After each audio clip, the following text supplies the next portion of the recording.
Alors, ce soir, je voulais vous emmener dans le psaume 143 et on va prendre du verset 4 au verset 10. C'est un psaume de David, Éternel. Éternel, écoute ma prière, prête l'oreille à mes supplications. Réponds-moi dans ta fidélité, dans ta justice. N'entre pas en jugement avec ton serviteur, car aucun vivant n'est juste devant toi. L'ennemi me poursuit, il veut me terrasser, il me fait habiter dans les ténèbres comme ceux qui sont morts depuis longtemps. Mon esprit est abattu en moi, mon cœur est consterné au fond de moi. Je me souviens des jours passés, je pense à toute ton activité, je réfléchis au travail de tes mains, je tends les mains vers toi, je soupire après toi comme une terre assoiffée. Réponds-moi vite, Éternel, car mon esprit s'épuise. Ne me cache pas ton visage, car je deviendrai pareil à ceux qui descendent dans la tombe. Dès le matin, fais-moi entendre ta bonté, car je me confie en toi. Fais-moi connaître le chemin où je dois marcher, car je me tourne vers toi. Délivre-moi de mes ennemis, Éternel. C'est en toi que je cherche un refuge. Enseigne-moi à faire ta volonté, car c'est toi qui es mon Dieu. Que ton bon esprit me conduise sur le chemin de la droiture. Je ne vais pas faire un commentaire très long parce que je trouve que ce psaume est extrêmement explicite. C'est le combat entre la foi et les émotions.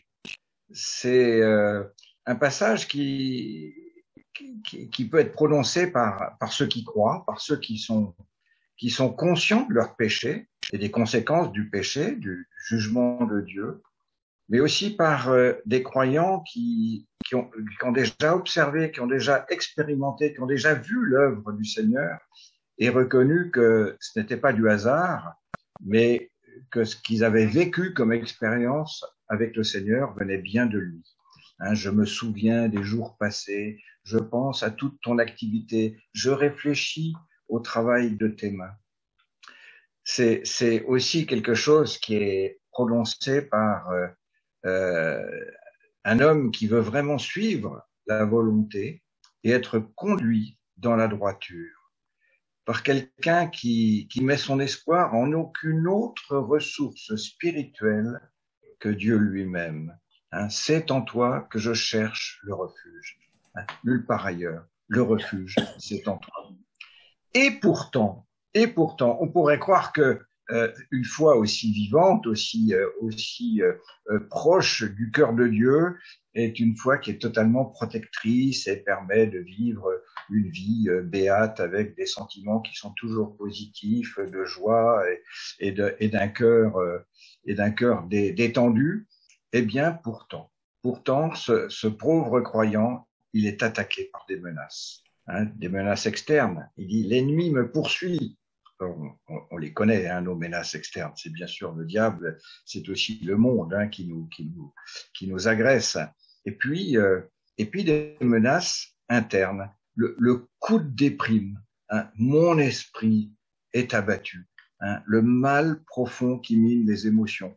Et parmi nous sommes, il y a certainement de nombreux croyants qui sont peut-être arrivés à avoir des doutes, soit des doutes sur Dieu, soit des doutes sur leur propre foi, en ressentant cette espèce de dépression. Mon esprit est abattu.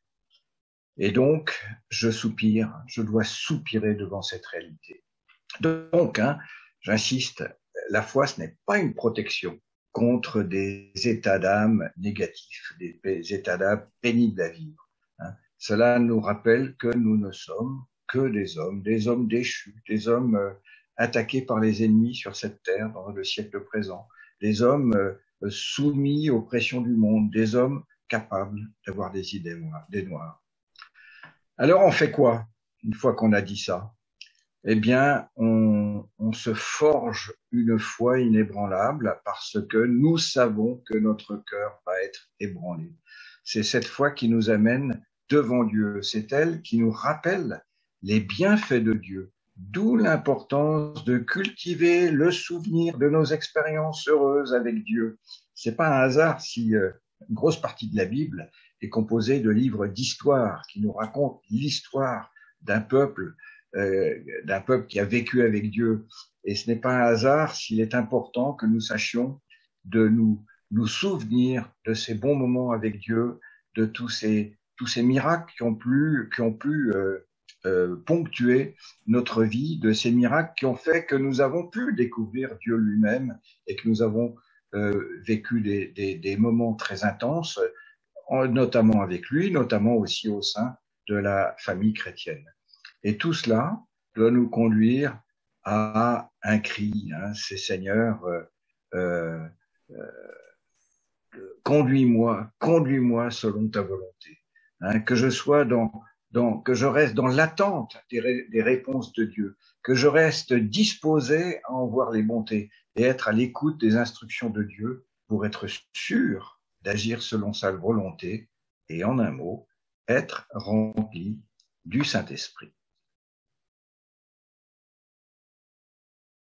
J'ai juste eu la chance, là, tout récemment, d'assister à une conférence par une psychothérapeute française qui s'appelle Charline Schmerber et qui nous a brossé dans mon organisation un tableau un peu de l'éco-anxiété. Donc, j'avais envie de vous partager quelques définitions, quelques chiffres aussi, et puis ensuite de laisser la parole à Anna pour l'intervention. Puis avant ça, je la présenterai.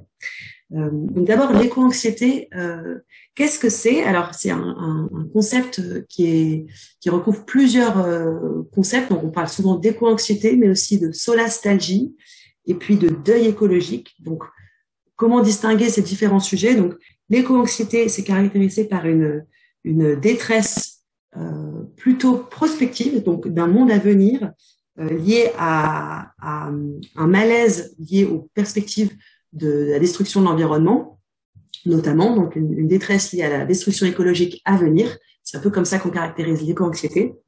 La solastalgie, c'est plutôt une détresse rétrospective, où en fait on va éprouver une sorte de nostalgie d'un monde qui n'est plus, ou qui ne sera plus. Et donc c'est plutôt une projection en arrière, de regarder quel est le monde qui a disparu déjà, et d'expérimenter cette détresse-là, ce malaise. C'est un peu comparable à la nostalgie, mais vraiment plutôt sur sur le sujet de l'écologie et de la perte du souvenir. Et enfin, la notion de deuil écologique, où là, c'est plutôt un deuil, un ressentiment de deuil, un ressenti de deuil lié à la perte écologique, donc vraiment quelque chose, une émotion forte. Et ça peut être des choses physiques, mais aussi des choses culturelles. C'est-à-dire que, par exemple, on peut être affecté par le fait que, à cause de la crise écologique en cours, certaines cultures, certaines traditions ne puissent plus se perdurer et donc vivre ça comme un deuil écologique. C'est un mot qu'on voit beaucoup plutôt en anglais. Alors, déjà, une première idée importante, c'est que ces émotions-là, on peut les ressentir sans forcément l'avoir vécu soi-même personnellement, dans sa chair. Je veux dire, ça peut être aussi en empathie pour ce qui peut se passer à travers la planète, en lien avec la crise écologique. Que les émotions que ça peut générer, c'est pas forcément de la tristesse. La palette des émotions, elle peut être assez large, donc de la tristesse, mais aussi de la colère, du désarroi, un sentiment de paralysie. Enfin, il peut y avoir beaucoup d'émotions qui se déclinent, et aussi des choses positives parfois. Il y a des enquêtes qui ont été menées avec des participants qui, face à cette éco-anxiété, développaient un peu des mécanismes d'espoir, de rebond. C'est un terme un peu émergent quand même. Je crois qu'on le situe, il me semble, à partir des années 2000, son émergence. Bon, là, je sais qu'Anna peut-être précisera ça. Et beaucoup, ça a été étudié pas mal aux États-Unis, en Australie. Et les études ont permis de faire un profil type de l'éco-anxieux, un peu moyenne, hein, donc voilà, il y a des enquêtes qui ont été faites plutôt dans les milieux anglophones, et ce qu'on observe, c'est que les femmes sont plus touchées que les hommes, souvent les jeunes aussi, jeunes adultes, mais aussi les minorités, notamment liées à la perte culturelle liée à la crise écologique. Je pense par exemple aux peuples autochtones, etc. Certains métiers aussi qui œuvrent dans l'environnement ou directement en prise avec la crise écologique, type agriculteurs, et qui sont vraiment directement impactés par les effets du réchauffement climatique ou l'érosion de la biodiversité peuvent être plus affectés par cette expérience. Et aussi des profils plus informés. Donc, voilà, des personnes qui ont étudié ou qui ont eu le temps de s'intéresser à ce sujet. Une enquête un peu marquante là, qui est sortie il y a récemment sur plus de 10 000 jeunes à travers les pays du Nord et du Sud, entre 16 et 25 ans, donc en Australie, au Brésil, en Finlande, au Portugal, aux Philippines, au Nigeria, en France. Il y a eu des sondages qui ont été faits auprès de cette population et 75% d'entre eux, les 3/4 d'entre eux, considéraient le futur comme effrayant. Donc, on pourra peut-être vous mettre le lien vers un article du Monde sur cette étude. Et on voit que la population de jeunes est beaucoup touchée. Et donc, la psychothérapeute qui nous donnait un enseignement dans mon organisation nous disait, voilà, je commence à avoir des consultations avec, je dois faire face à cette réalité-là aujourd'hui d'une éco-anxiété grandissante. Juste vous partager aussi que c'est aujourd'hui pas considéré comme une pathologie. Voilà, la science à ce stade ne considère pas cette expérience comme une pathologie, donc c'est plutôt traité comme voilà des sujets à travailler et potentiellement en lien avec d'autres pathologies, mais l'éco-anxiété en tant que telle n'est pas considérée comme une pathologie à ce stade.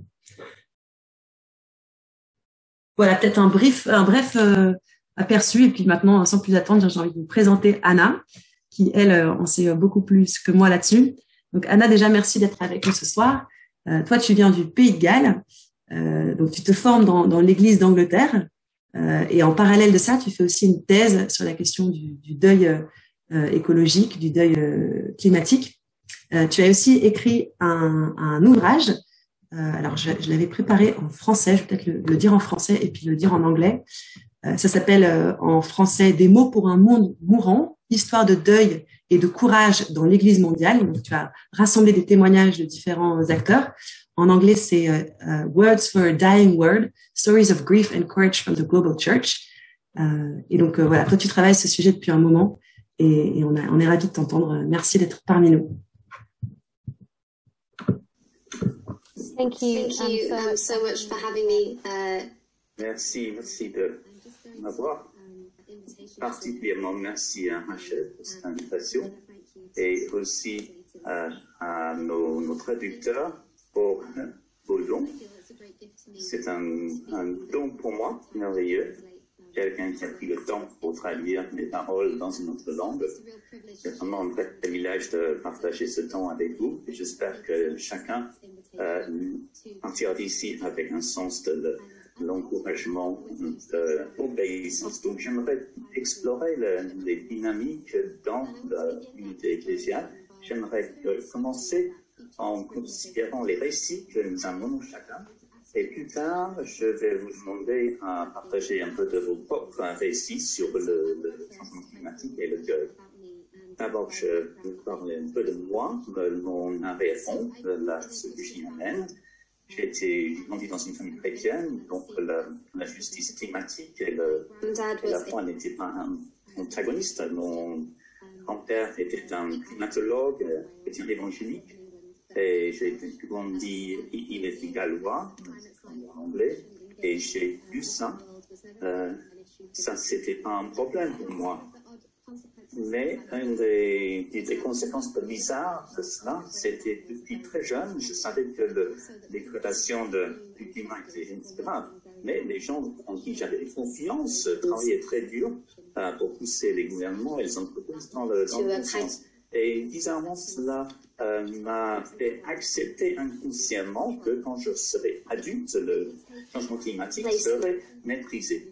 Donc, ce n'était pas une place importante dans ma pensée, mais quand j'ai vu que les adultes faisaient parfois des mauvais choix, alors quand mes parents les accompagnent de 3 adolescents et de suis arrivé en tant que réfugié dans la RDC, et j'ai pris conscience de la façon dont on s'était même lié à l'extraction minière de la terre.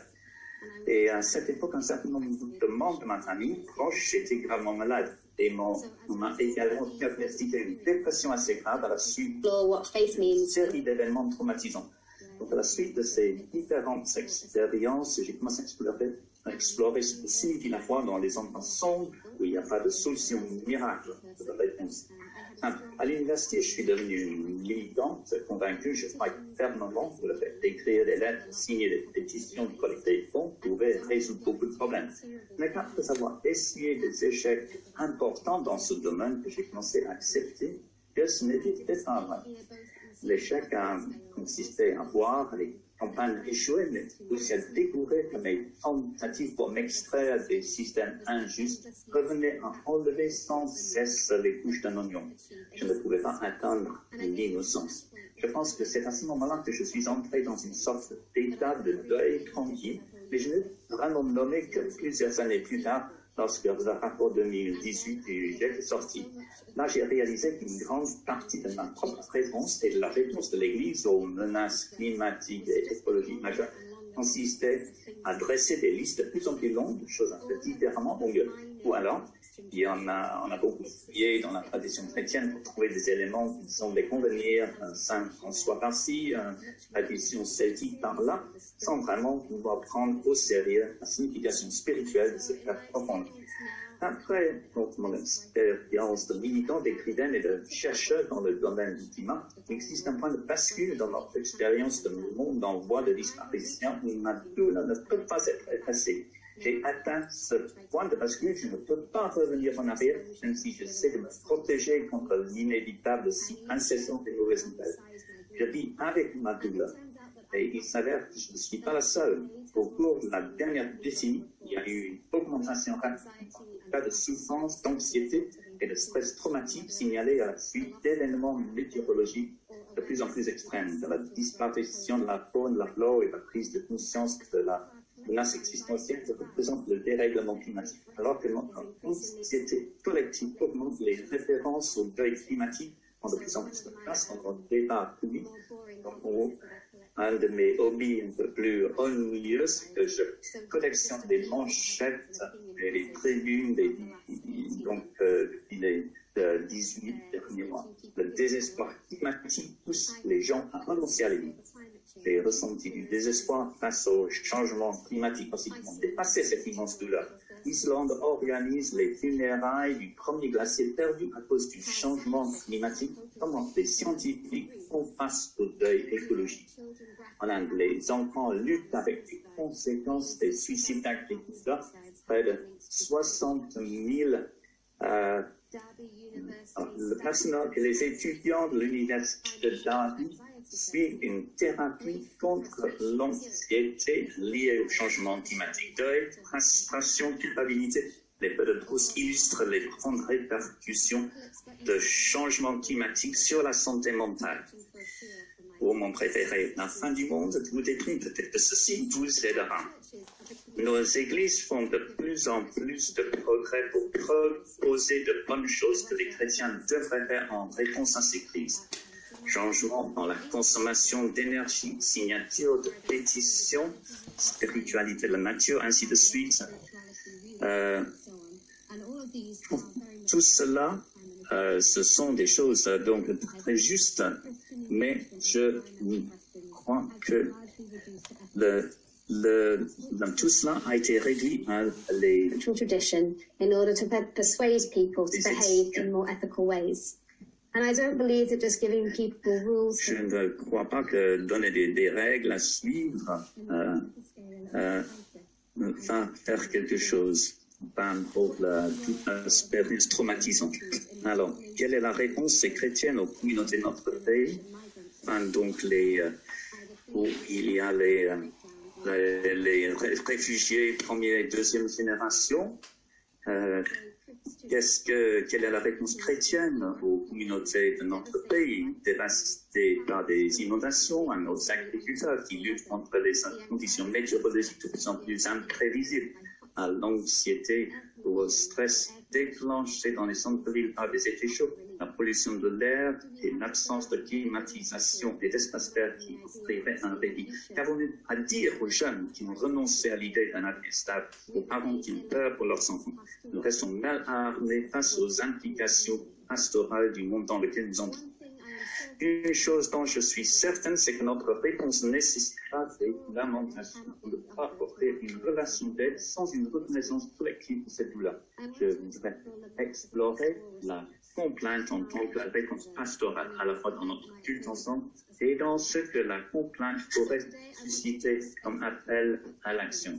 Aujourd'hui, je vais donc nous donner un espace pour parler de trois choses: la lutte pour reconnaître ce qui est perdu, la nécessité d'être attentif à cette perte et comment nous pourrions réagir. D'abord, pourquoi avons-nous tant de mal à parler de ce qui est perdu? Est-ce que notre expérience de perte correspond au fait, à la réalité de ces histoires? Ces histoires peuvent provenir de notre théologie, de notre culture, de nos expériences personnelles. Est-ce que cette perte correspond à ce que j'ai dit moi-même? Le désespoir ou la tristesse que cette perte pourrait déclencher, serait-il plus facile de ne pas le savoir? La culpabilité, la honte, le regret que nous pouvons ressentir qu'aurions-nous pu faire? Je voudrais que nous commencions par examiner les histoires que nous avons reçues. Dans son ouvrage Planetary Barrett, Grace C. John Kim écrit que la théologie et la doctrine sont faites du reste de la création, un élément extérieur à l'histoire de Dieu avec les êtres humains. Le changement climatique montre que cette externalité n'existe pas. Commençons donc par la vérité que Dieu est créateur. On va raconter l'histoire. D'abord, la vérité que Dieu est un créateur. La vérité sur la terre et sa santé révélée par le travail des scientifiques et des communautés indigènes et de subsistance, telle que la vérité sur quelque chose qui appartient à Dieu. Si telle est notre foi, alors que nous devons être les défenseurs de cette vérité. Et il y a la vérité que nous croyons en Jésus-Christ, son Fils unique, notre Seigneur, la terre où il a vécu et est mort comme l'un de nous, sainte, prise dans l'histoire de la rédemption à laquelle il nous invite à participer. C'est ce Jésus qui nous a montré le chemin du royaume dans la graine de moutarde, sur le dos d'un âne, dans le pain et le vin. Des flashs, des allusions à la grâce et au caractère de Dieu, dans les fleurs sauvages des champs et dans le bébé qui tend ses bras, faut-il avoir une bénédiction. Marcher avec Jésus, c'est marcher sur cette terre, la voir réellement, ainsi que tous ceux qui y vivent, et soupirer après sa guérison. Et pourtant, malgré ces vérités, nous nous sommes appropriés des récits qui nous ont détourné de l'attention portée à la création et nos manquements à son égard. On nous a dit que le monde allait de mieux en mieux et les créatures humaines et non humaines que nous avons sacrifiées pour cette idée mettent mal à l'aise. Oui, il peut aussi s'agir de récits sur l'identité ou l'utilité du salut, sur le destin de la terre ou sur la bonté innée des humains. C'est pourquoi nous allons d'abord réexaminer les récits du monde et sur nous-mêmes. Nous avons reçu et expliqué pourquoi la douleur et l'anxiété climatique et écologique sont si difficiles à admettre pour beaucoup de gens. Et avant de partager certaines de ces histoires entre nous, je voudrais vous présenter deux histoires de perte et d'identité de nos frères et sœurs en Christ. La première provient du peuple maori de la Nouvelle-Zélande et la seconde d'une communauté rurale de Namibie.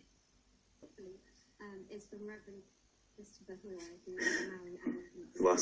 Donc, c'est un pasteur anglican maori, Christopher Uriwai.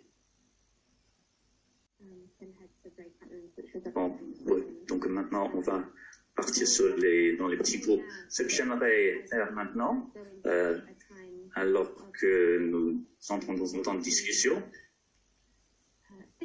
c'est de penser les récits. Okay, so hopefully you can now see. J'espère que maintenant vous pouvez voir les questions que j'ai affichées. Voilà, donc on va. Après, je verrai ce qui se passe au PowerPoint. Ce que j'aimerais qu'on fasse maintenant, c'est pourquoi on passe du temps à comprendre ce qui est perdu. Qu'est-ce qui se passe quand nous faisons cela? Quand on parle de ce qui est perdu, en fait, nous pratiquons l'honnêteté. Nous donnons de l'espace au chacun et nous accueillons la transformation. Ce que je veux vous donner maintenant, c'est le temps, d'avoir le temps de partager votre propre récit, prendre du temps à poser ces questions. Quels sont les récits de deuil, de béni que vous avez remarqué dans votre propre communauté? Quel est votre propre récit de deuil climatique et de foi? où est-ce que vous en êtes? Réfléchis à tout cela, les récits que vous avez reçus sur le monde, ou bien les récits que votre communauté d'église a reçus, parce qu'il est si difficile de parler du deuil climatique. Quels sont les récits que vous avez remarqués et partagés? Donc, vos histoires de deuil et de douleur et de froid.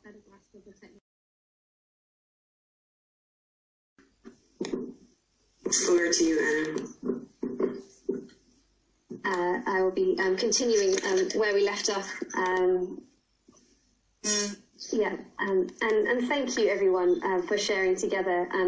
We've begun hopefully to consider some of these local ways that our climate and ecological grief emerges. Chez nous, là, comment ça se passe? Avant que j'entre dans la deuxième partie, comme il faut, je voudrais essayer encore de partager ces deux récits de la communauté, la communauté Maori en Nouvelle-Zélande, un pasteur là, et puis aussi donc un pasteur d'une communauté rurale en Namibie. On va essayer encore. Voilà. Donc, si vous n'entendez rien, voilà, c'est Christophe Uriwai d'abord. Voilà, je suis Christophe Uriwai d'Altieri, la Nouvelle-Zélande. Le changement climatique avec les conséquences qui sont liées n'est pas lié seulement, c'est le souci que le paysage naturel est endommagé en même temps, donc le TPA, c'est-à-dire l'histoire identité de notre peuple. L'idée que les dommages subis par le TPA sont presque irréversibles et peut-être trop à supporter pour les descendants de ce pays. Et ce n'est pas seulement les villages, les maisons, les communautés qui sont en jeu, mais tout le peuple. On peut rebâtir les villages, les maisons, reformer des communautés, mais là, l'identité culturelle, spirituelle et paysage de tout un peuple ne peut pas être réparé de la même façon.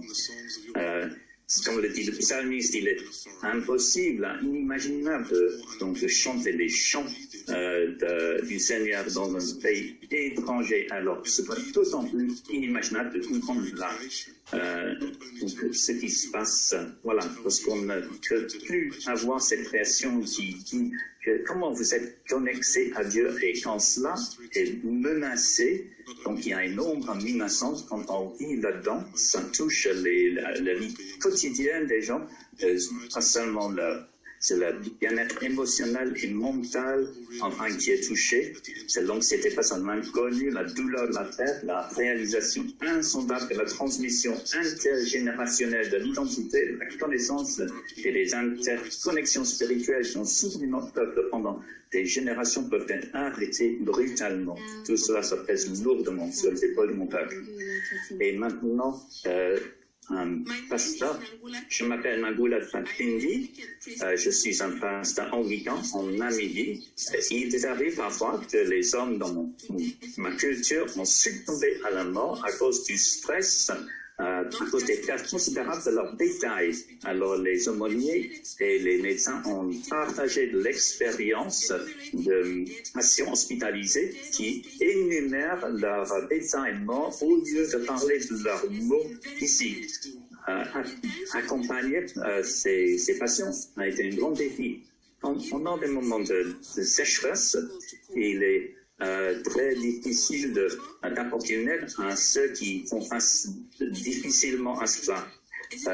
Les peuples Shwambo et Motière, ils vivent la terre comme une fierté donc ancestrale. Et au fur et à mesure que le développement apporte beaucoup de changements, eh bien, il faut intégrer le changement et surtout ce deuil climatique auquel nous sommes exposés. Pour les Africains, la terre est tout.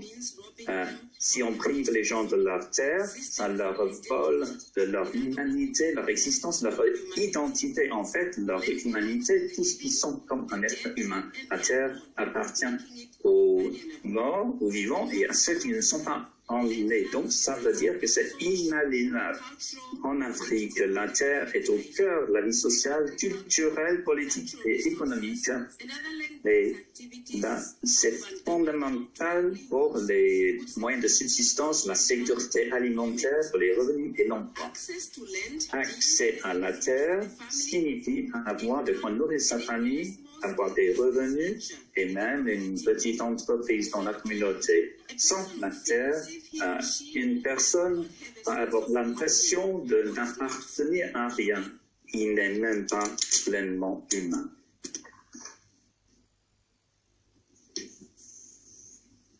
Listening with me to those stories. Merci d'avoir écouté avec cela. Je partage cela pour nous rappeler les façons très très différentes comme le climat et le deuil écologique peuvent nous toucher et la façon dont ce deuil n'est pas réparti de façon égale à travers le monde. Donc dans cette deuxième moitié de ce que je dis, j'aimerais vous aider à répondre à comment nous faisons face à cela. La pastorale, l'aide pastorale ne peut pas être offerte sans une reconnaissance collective de cette douleur. Je veux explorer la lamentation dans le cadre de notre culte et comme un travail qui nous transformera en personnes qui ont le courage d'agir. Alors, qu'est-ce que la complainte, lamentation? Quand je parle de la discipline, la pratique de la complainte, je ne veux pas dire qu'elle remplace d'autres types de relations d'aide en réponse au deuil, mais elle en est bien un élément central. La plupart d'entre nous sont probablement déjà conscients que dans un sens plus général, l'expression de deuil en communauté est un élément vital pour pouvoir faire face à la perte, au traumatisme et à l'injustice. Mais qu'entendons-nous exactement par lamentation? Comment pouvons-nous la pratiquer comme il faut? L'idée de se lamenter en réponse à la souffrance du monde est de plus en plus populaire. Je la vois utilisée beaucoup plus souvent qu'il y a 5 ans. Mais cette lamentation est différente de nos sentiments individuels de deuil. Notre deuil individuel est important, mais ne suffit pas à lui seul à constituer une lamentation. En effet, pour les chrétiens, et bien sûr aussi pour les juifs, la lamentation est une forme de prière. Lorsque nous crions vers Dieu, nous ne le faisons pas seuls. Nous faisons partie de la communauté de ceux qui eux aussi crient vers Dieu, qu'ils soient visibles ou invisibles. Cela signifie que pour une véritable complainte, nous devons être attentifs aux complaintes des autres. En prêtant attention aux lamentations des autres, nous évitons aussi que la lamentation ne soit réservée à ceux qui sont tristes.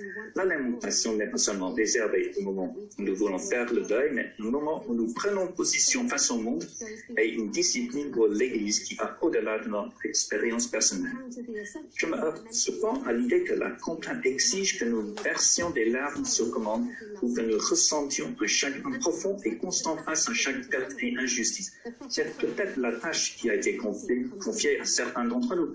On se souvient de la vie de pleurs du prophète Jérémie.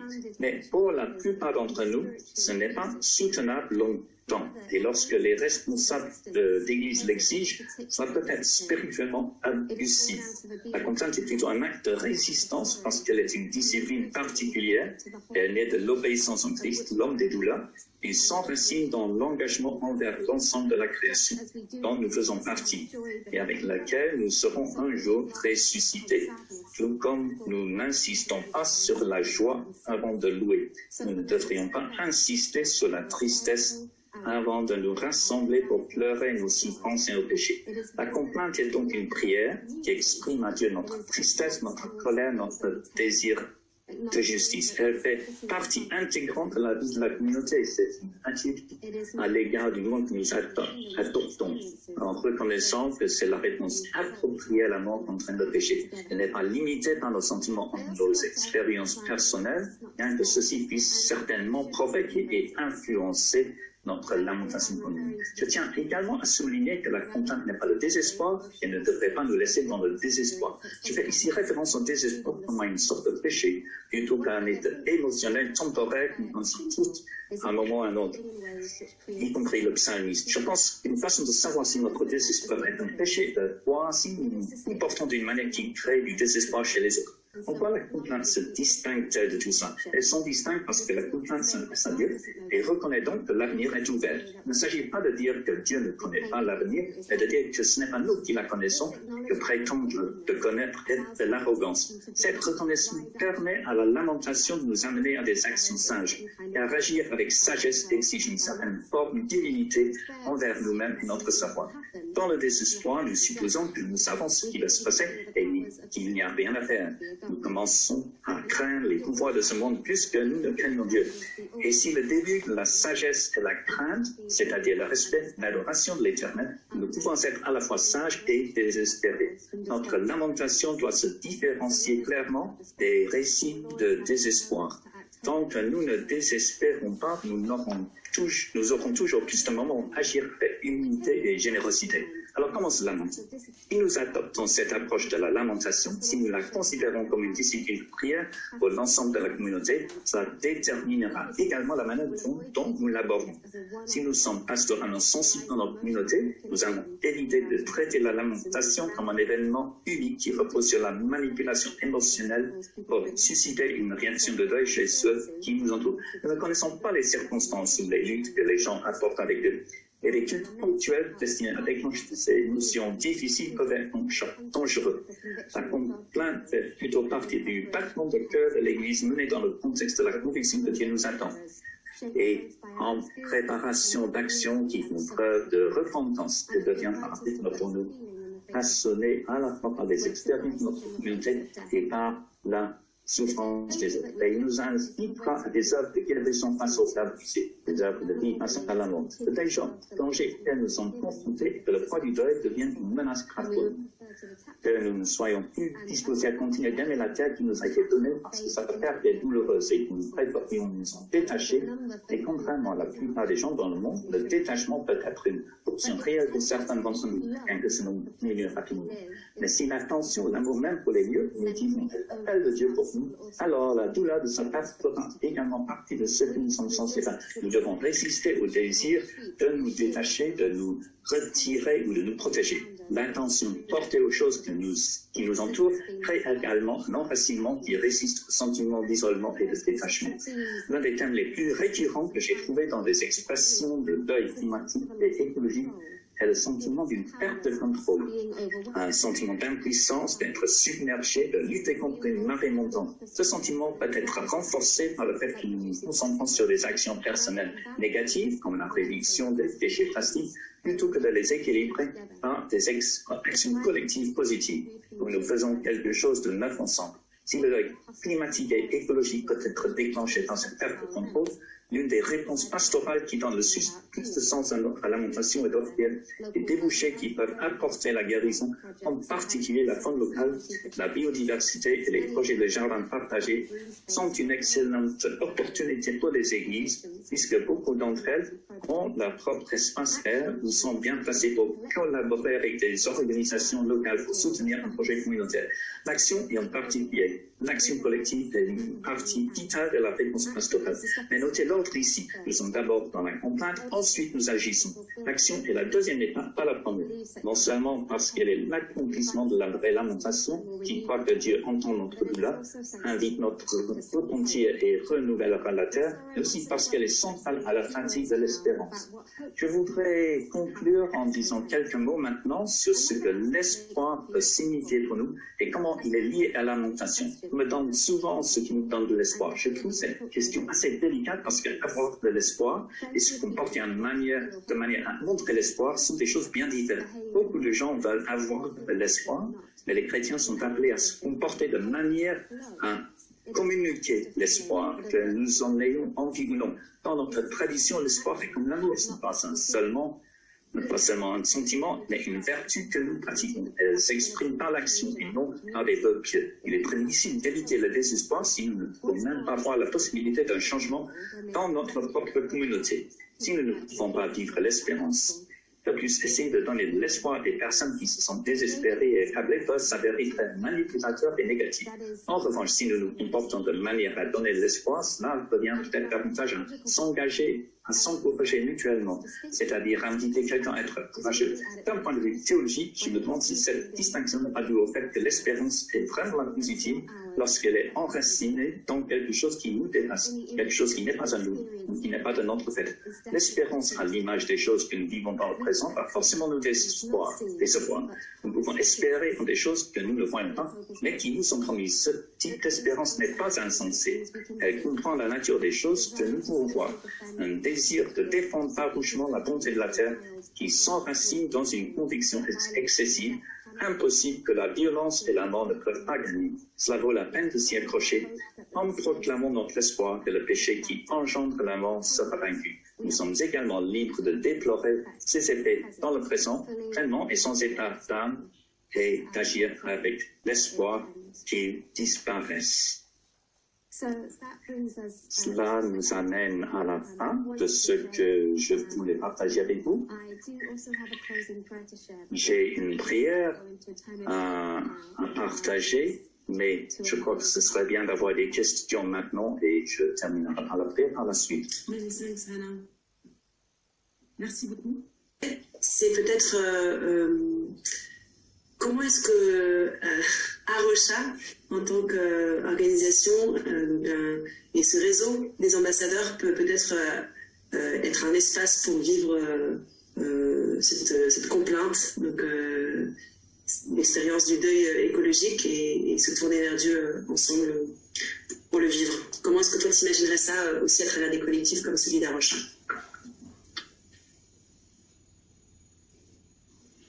Thank you. Marine, for that question. Merci pour cette question. Je crois que peut-être la première chose que j'aurais envie de dire, c'est que la manière dont on vit cela peut suivre une structure basique d'une prière dirigée, orientée comme expression fondamentale dans cette rencontre, dans la prière, qui peut devenir pour nous un rythme qui donne le rythme à notre expression.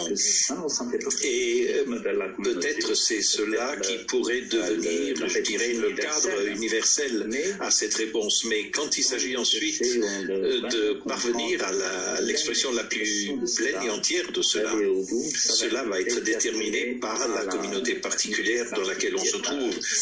Et donc, les expériences du deuil climatique et écologique, et qui souvent nous submergent, c'est que simplement nous n'avons tout simplement pas la capacité de porter le deuil du monde entier.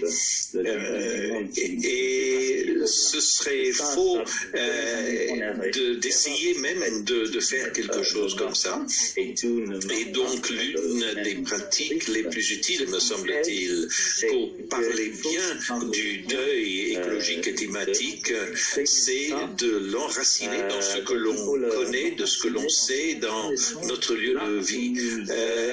Alors en tant que chrétien, bien sûr, il y a des positions universelles qu'on peut adopter. L'une, c'est fondamentalement que notre deuil doit être porté, conduite par la prière et transmise ainsi à la communauté. Mais ensuite, ces prières sont partagées. Le contexte de ces prières, tout cela peuvent être portés par la communauté du peuple rassemblé. On trouve différentes expressions qui sont particulières à cette communauté. Et puis aussi voir quelles sont les pertes auxquelles on pourrait pratiquement répondre, et puis prendre conscience de certaines pertes pour lesquelles on ne peut rien faire, mais en même temps investir dans la prière en remettant ces choses à Dieu. Et je pense qu'il faut travailler sur ces différents facteurs. J'espère que cela vous aidera à démarrer. De Sarah à toi, Anna, est-ce que tu as des versets de la Bible en particulier que tu recommanderais pour vivre le deuil écologique, pour traverser le deuil écologique? That's an interesting question. So I maybe point to a couple of different parts of Scripture to help you begin to think about it, and I'm pointing them out to you for different reasons. So the first place I would maybe suggest looking is at the apocalyptic prophetic literature of the Old Testament. So one of the consistent themes that you'll find in the prophetic apocalyptic literature, that is largely of the minor prophets, so also in Isaiah, is the theme of the earth mourning and the earth wasting away in response to human sin. So there's a clear connection made in Scripture, in the imagination of the Hebrew Bible, between what happens to the earth and human sin. And the earth is described as grieving or mourning 11 times. The same word that's used for the earth mourning also means the land dries up. And so translations will either use mourn or dry up, but the two are interchangeable in the Hebrew. And the reason that I raise this sort of theme in the Hebrew Bible in the Old Testament is that it points us to this very close relationship between human sin and the rest of creation. That the rest of God's creation points out our sin to us. And that's the kind of testimony of Scripture. Super, Malcolm, there's a gap in translation. C'est bon, ça va pour la traduction française. Ça devait être donc en brut, mais voilà. Pas de problème. Je prends le français en brut, continue avec l'anglais. Ok.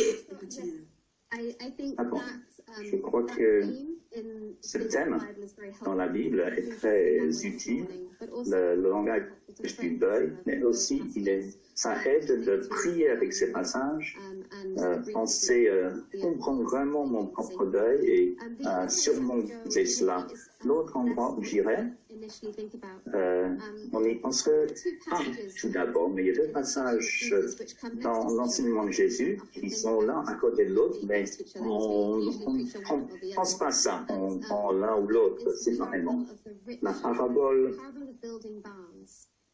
le parabole de la construction des granges, c'est l'homme qui accumule tant de choses qu'il construit une autre grange et voilà, il meurt. Et donc c'est un parabole qui nous dit que l'accumulation des biens sur terre est futile au lieu de faire accumuler dans les cieux. Et à côté de cela, ce sont des instructions à ses disciples de ne pas être anxieux, mais regarder aux oiseaux et aux fleurs. Et dans le monde non humain, nous voyons que les créatures qui font confiance à leur créateur, d'une façon, enfin, donc, nous ne pouvons pas faire parce que nous insistons sur l'accumulation des biens, donc nous ne faisons pas confiance à Dieu. Notre confiance est dans l'accumulation des biens. Ces deux passages ensemble sont des contrastes, mais le problème de notre deuil climatique, pour ceux qui sont dans le monde minoritaire qui est vraiment très riche, nous nous sentons davantage attachés à ce que nous pouvons perdre en termes de confort à cause de l'effondrement climatique. Et nous ne pleurons pas la souffrance des autres qui n'ont pas grand-chose au début. Donc il y a beaucoup de deuil et d'anxiété écologique que vous pouvez rencontrer autour d'eux parce que les gens ne veulent pas perdre leur style de vie auquel ils sont attachés. Ils ont un attachement émotionnel à des possessions et l'effondrement écologique menace cela, un style de vie qu'ils veulent garder et en fait ils sont en train de pleurer ce qu'ils vont perdre. Ce que nous devons dire en tant que chrétiens, c'est que non, il n'y a pas tout notre deuil qui est bon. Parfois, nous pleurons des choses mauvaises. Alors, il faut rediriger cela à ce que Dieu nous dit. Alors voilà, donc il y a deux parties des Écritures qui sont indiquées pour découvrir les différentes parties de notre expérience du deuil. Merci, Anna. Une autre question que je lis de Jean-François. Comment tu composes avec les personnes qui sont à l'opposé de l'éco-anxiété, à savoir qui n'ont pas de problème à dégrader l'environnement délibérément?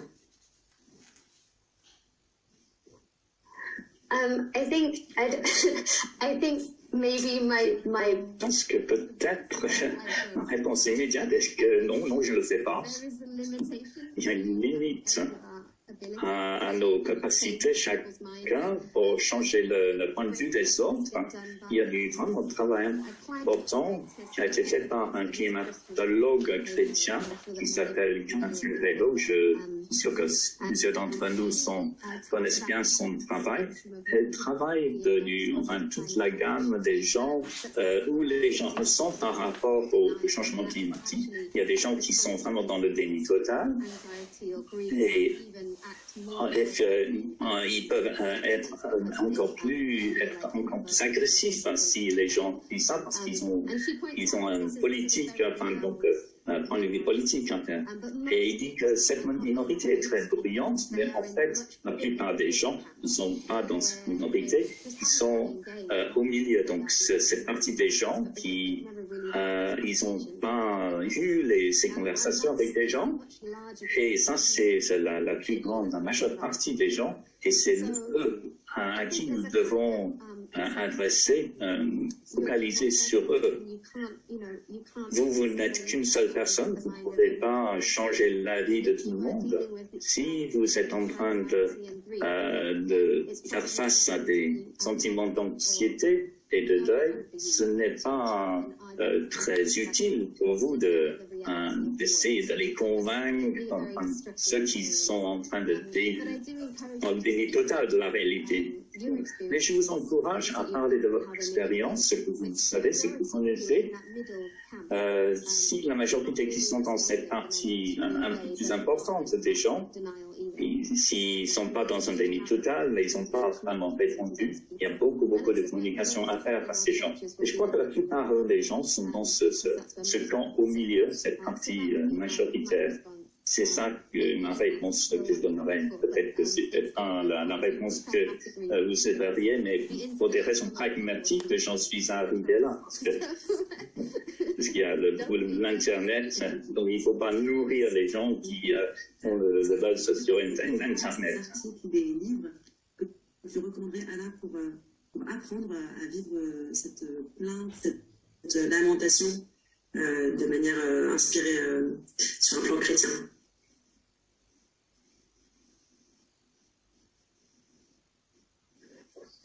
That's a really good question. C'est une très bonne question. Je suis en train d'essayer de réfléchir à ce qui serait disponible en français. Je vais suggérer que je vais faire une liste et que j'envoie les gens qui ont assisté à ce séminaire des ressources. Je crois que ça, c'est la meilleure façon de faire. Et je peux aussi vérifier ce qui est disponible dans les langues. OK? Merci beaucoup. Ma question, c'est un peu celle-ci. Je reprendrai une phrase connue de quelqu'un qui est français, qui s'appelle Bossuet, et qui a pu dire que Dieu se rit de ceux qui chérissent les causes dont il déplore les effets. Si le système économique dans lequel nous sommes et auquel nous agréons très souvent est à l'origine de la crise écologique, notre anxiété ne vient-elle pas aussi de ce que parfois nous tournons vers Dieu avec cette incohérence qui est de donner de l'eau au moulin, aussi de la crise écologique. Alors bien sûr, nous ne sommes pas tout, nous vivons tout le temps dans l'incohérence, avec nos limites et tout, mais ce refus de regarder la réalité en face, et de voir notre responsabilité, n'est-il pas justement problématique? Ce qui fait que par rapport à la question précédente aussi, parfois on veut bien parler de la crise climatique, du réchauffement climatique, mais dès qu'on aborde cette question de la cause originelle, eh bien, tout de suite, ça bascule dans un plan idéologique ou politicien, et donc il n'est pas possible d'en parler. Donc on reste un peu coincé, on porte en nous l'anxiété d'une crise dont on sait que faire, et pour autant, on ne veut pas se prononcer sur la cause. Merci pour la question. Yeah, thank you. Merci. Je crois que vous avez soulevé quelque chose de très important. La relation entre les sentiments d'anxiété et de deuil, de détresse que nous avons, et un sens que la façon dont nous vivons ne correspond pas à la réalité de ce que nous connaissons du monde. Nous avons beaucoup de compréhension sur le fonctionnement du monde, et nous avons beaucoup maintenant sur la façon dont fonctionne le monde, mais nous regardons à nous-mêmes et on voit qu'on est complètement décalé avec cela. C'est comme si on entend quelqu'un parler, quelqu'un jouer dans deux tonalités différentes. C'est discordant, mais on ne sait pas comment changer ça. Et donc nous vivons avec ce manque de confort. Il y a un théologien catholique qui s'appelle Carmany Gray. Si c'est la connaissance que nous manquons, c'est pas la connaissance sur le monde, mais c'est la connaissance sur nous-mêmes, de nous-mêmes. Et quand on parle du climat, le changement climatique, si c'est la connaissance que nous manquons, c'est pas le monde, mais c'est la connaissance de nous-mêmes. Ça, c'est vraiment un défi. Et c'est l'un des défis que les chrétiens doivent faire face. Ils doivent relever ce défi. Nous parlons le langage du péché, et ça, ce qui manque dans la littérature psychologique et sociale sur le deuil écologique, c'est qu'on doit parler de ce qui est brisé, le péché, parce que ça, c'est ce qui donne ces expériences. Nous ne devrions pas avoir peur d'indiquer ce péché dans nos systèmes économiques et politiques, là où nous le voyons.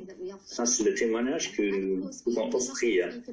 Et nous ne devons pas parler du péché sans parler de la grâce, évidemment. Ce deuil, cette perte que nous ressentons, et c'est la grâce de Dieu, en fait, parce que c'est la capacité de voir le péché,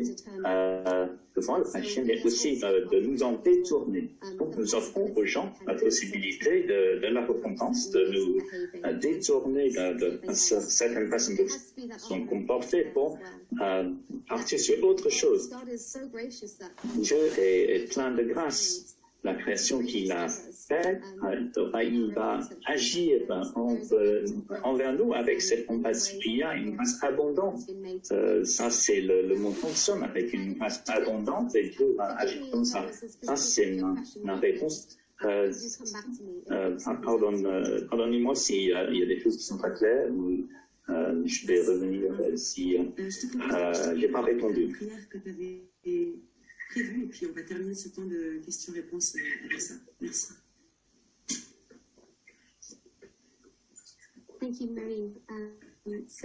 Merci Marine. Cette prière est intitulée pour les gens qui veulent lamenter la terre, et donc voilà, c'est prendre sa part dans le corps du Christ en faisant confiance que l'Esprit va intercéder quand on ne peut pas trouver les mots à soi-même.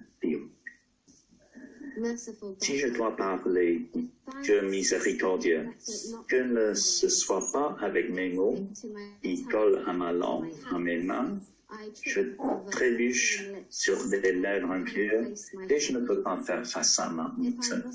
Si je dois parler, que ce ne soit pas avec mes mots, qui sont fragiles et durs, ne vont pas jusqu'aux larmes et refusent de s'enraciner dans ce sol pierreux. Si je dois parler, que ce soit avec les mots de ma sœur, les mots de mon frère, leur sang s'écoule de la terre sainte. Vous les avez qualifiés d'aînés alors que je ne l'ai pas fait. Si je dois parler, que ce soit avec les mots du Christ, dont les pleurs ont fait revivre les morts, qui a été enterré une graine, élevé un arbre et dont les feuilles guériront les nations. Amen. Merci beaucoup, Anna, pour ta participation, ton intervention et la qualité de ta réflexion. C'est un vrai cadeau pour nous. Merci aussi d'avance pour les ressources que tu vas nous transmettre. Je propose que chacun s'exprime comme il veut pour remercier Anna. Et bonne continuation dans tes travaux. Merci pour ce que tu apportes aussi au monde à travers ton travail. C'est vraiment un cadeau.